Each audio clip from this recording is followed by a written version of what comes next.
गिबियावनो जोबोद गोजोननाय मोनदों आरो नोंथांनि जे चेनेलनि फलोवार्सफोर बिथांमोननिसिमबो आंनि खुलुमनाय सिबिनायखौ गिबियावनो जासिग्रोनाय जाबाय।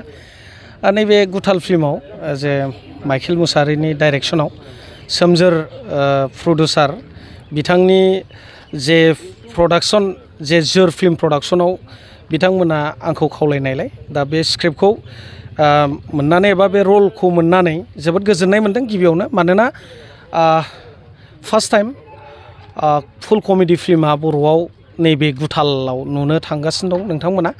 दा बेनिखायनो आङो आंनिफ्राय जोबोद गोजोननाय मोनदों। मोनसे गोदान आर्ट मोनदों बावहाय नेगेटिभ रलबाबो बै माने कमेडि नेगेटिभ रल हिसाबै जों मोनदों आरो बावहाय साबसिन गोजोननाय मोनदों। जोंहा बेयाव मस्ट सिनियर आर्टिस्टफोरबो दं।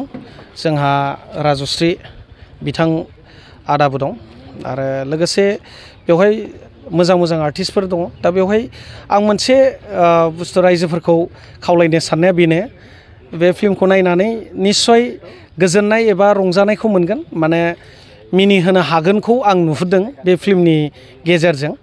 दा बेसेखिनि बुंनानै आं रायजोफोरनिसिम खावलायनाय थाबाय जे बयबो जाहाथे गुथाल फिल्मखौ सापर्ट होलायनानै जुदि बयबो लैहोर लैहोर फैनानै नायलायोब्ला अब्ला जोंबो जौगानायखौ मोनगोन। मानोना नोंथांमोन नायोब्लासो जों आर्टिस्टआबो मोनसे गोदान गोदान खाबु मोनलाङो फिल्म गानो। बेसेखिनि बुंनानै गोजोननाय जासिनाय जाबाय आरो। साराथ' सिनियर आर्टिस्ट जाबाय, देग्लाय मोनबेसे प्रजेक्ट दं? देग्लाय मोननैल' प्रजेक्टआव आं माबादों। मोनसेया जाहैबाय बर'नि थै, बेवहाय नेगेटिभ रल, आरो नैबे जाबाय गुथाल। बे बोसोराव आं मोननैल' बानायदों।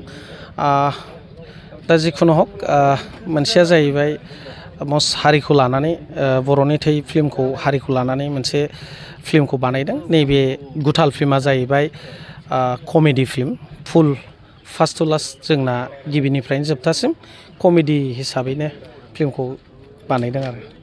दासिम मोनबेसेसो फिल्म गाखो? आं लगभग माबाजों गासै शर्ट मुभिजों फुल मुभिजों 150नि बारबाय, 150 खाननि बारबाय आरो।